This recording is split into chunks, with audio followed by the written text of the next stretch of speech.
Vamos, Rafael Nadal. As you get ready to graduate from tennis, I've got a few things to share before I maybe get emotional. Let's start with the obvious. You beat me. A lot. More than I managed to beat you. You challenged me in ways no one else could. On clay, it felt like I was stepping into your backyard, and you made me work harder than I ever thought I could just to hold my ground.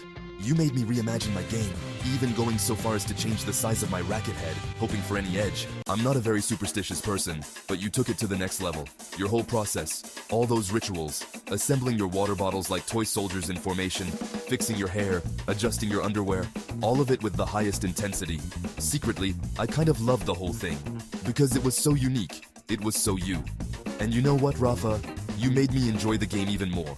Okay, maybe not at first. After the 2004 Australian Open, I achieved the #1 ranking for the first time. I thought I was on top of the world, and I was. Until 2 months later, when you walked on the court in Miami in your red sleeveless shirt, showing off those biceps, and you beat me convincingly. All that buzz I'd been hearing about you, about this amazing young player from Mallorca, a generational talent, probably going to win a major someday. It wasn't just hype. We were both at the start of our journey, and it's one we ended up taking together. 20 years later, Rafa, I have to say, what an incredible run you've had, including 14 French Opens. Historic. You made Spain proud. You made the whole tennis world proud. I keep thinking about the memories we've shared, promoting the sport together, playing that match on half grass, half clay, breaking the all-time attendance record by playing in front of more than 50,000 fans in Cape Town, South Africa, always cracking each other up, wearing each other out on the court, and then, sometimes, almost literally having to hold each other up during trophy ceremonies. I'm still grateful you invited me to Mallorca to help launch the Rafa Nadal Academy in 2016. Actually, I kind of invited myself. I knew you were too polite to insist on me being there, but I didn't want to miss it.